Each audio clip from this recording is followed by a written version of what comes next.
Not every villain is born to be hated, some are built to be understood, and that is where things become dangerous. Sometimes the most terrifying villain isn't the one with burning cities behind them, but the one who whispers a truth you secretly agree with. Sometimes the most beloved villain isn't the kindest. They're the one who reminds you of yourself. We grow up believing we can recognize evil by its sharp teeth, cold eyes, and cruel smile. Yet then comes a villain who doesn't scare us. They hurt us.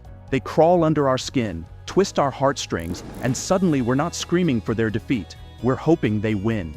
This is the war between two kinds of darkness: the villains who swallow us in fear, and the villains we willingly follow into the abyss. One makes us tremble, the other makes us think. And by the end of this journey, you'll know exactly which one claims your loyalty. So step closer, closer than is safe. Don't blink, don't breathe too loudly, because from this moment forward, we descend into the heart of villainy. The fear villains. When power doesn't need a reason, there exists a breed of villain who does not earn your hatred. They demand it. Their presence alone is enough to silence hope, to paint the air heavy with inevitability. When they step onto the battlefield, they do not roar, they do not beg for understanding. They exist, and that alone is terrifying. These villains are power without apology. They do not need tragic childhoods or sympathetic motives. Their strength is pure, polished, absolute, and it is that simplicity that makes them horrifying. A hero trains, sweats, struggles. A fear villain just is. They dominate, not through effort, but through neutrality toward the suffering they inflict. They destroy as naturally as humans breathe. Think of the cold confidence of a tyrant who believes the world bends for them, the kind who kills without tension in their voice. The villains whose eyes tell you nothing matters. Not your tears, not your humanity, not your existence. Right here, ask yourself, if this villain walked into the story now, would you still believe the hero is safe? Or would your expectations already be shattered? Why do we fear them so deeply? Because they represent a nightmare we cannot escape. They break the rules of morality and story structure. They prove the hero can lose. When such a villain enters a scene, every second crackles with uncertainty. No one feels safe. The audience leans forward, heart racing, not to watch victory, but to witness survival, if survival is even possible. Recent and upcoming anime narratives moving into 2025 are quietly reviving this form of absolute threat. Villains designed less to be explained, and more to dismantle the illusion that preparation guarantees survival. The root for villains, when broken hearts turn into battlefields. But then comes the second kind of villain, the one who makes your chest tighten, not from terror, but from sorrow.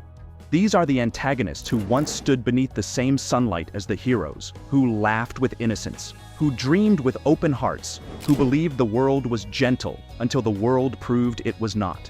Their rage is not born from cruelty, but from wounds that never healed. They seek destruction not because they crave chaos, but because fire is the only thing bright enough to rival the pain inside them. Pain didn't just visit them, it built them. It shaped them into something sharp. It turned their once gentle dreams into weapons aimed at the world that failed to protect them. Be honest. At what point did their story stop feeling like villainy and start feeling like inevitability?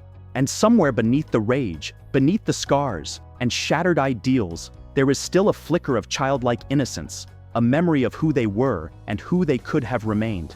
You don't want them stopped, you want them saved. You don't celebrate their defeat, you mourn it, even as the hero swings the final blow. And here lies the dangerous truth. Sometimes they aren't wrong. Their vision makes uncomfortable sense. Their logic is flawed, but painfully understandable. Their ideals twisted, but rooted in something deeply human. This is why modern anime entering 2025 to 2026 is leaning harder into morally fractured antagonists, villains whose philosophies feel disturbingly compatible with the worlds they inhabit, not separate from them. These villains are not symbols of terror like the unstoppable monsters of pure fear. They are symbols of possibility, dark and trembling and painfully real. They represent a future twisted by circumstance rather than choice. They are the villains who could have been heroes if only one moment in their life had changed, if one tragedy had been avoided, if one person had held their hand instead of letting it slip away. They are fallen stars, not born to destroy, but doomed to burn. They make us question morality. They make us confront the fragility of goodness. And deep inside, we whisper the forbidden truth. In another universe, under a kinder sky, we would have stood beside them, not against them.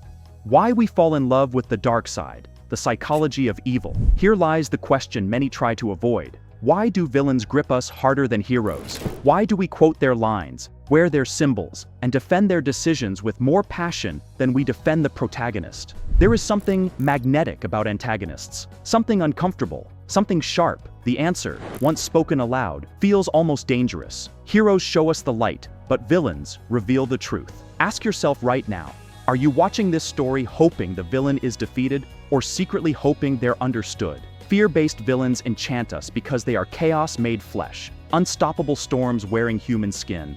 Watching them is like watching lightning tear the sky, terrifying, breathtaking, impossible to look away from. They draw us in like moths to a flame we know will burn us, but we stare anyway, mesmerized, horrified, hungry for more. Sympathetic villains shake us in a different way. They don't shatter our safety, they shatter our certainty. They make us question morality itself, challenge the boundary between justice and revenge, force us to wonder if evil is always evil, or if tragedy simply pushed them too far. With these villains, we don't just observe, we feel, we empathize. Sometimes we don't want them defeated, sometimes we want them forgiven. And perhaps that is the real reason we love villains, because they show us a version of ourselves we pretend isn't there. A version that burns, aches, scars. A version that longs for power, for vengeance, for liberation by any means necessary. Every fan has one villain they fear, and one they would follow into the abyss with unshaking loyalty. One represents the nightmare we hope never becomes real. The other represents the darkness inside us, the part that whispers, if I broke, I could become this too. The final question. Choose your darkness. So now the war rests in your hands, and the battlefield is not on the screen, it's in your mind. Will you stand with the fear-born villains, the ones who rule through sheer presence alone, dripping with power, dominance, and cold inevitability? These are the forces that make your spine tighten and your heartbeat stumble. Villains who step onto the stage and instantly make you wonder if even the strongest hero can survive them. Or do you belong to the second side, the tragic villains, the broken ones, the fallen angels whose downfalls taste like fate itself turned cruel? Their defeat feels like an injustice. Because in the end, villains are never just evil. They are reflections of everything humans fear, desire, deny, and resent.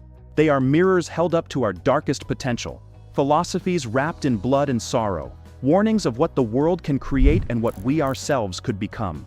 So the question becomes simple, but dangerous. Who wins your heart? Will you follow the unstoppable nightmare into chaos, or the wounded soul into grief and fire? Now look inward, answer honestly, and let your voice fall into the darkness. Which archetype reigns supreme, the fearsome or the fallen?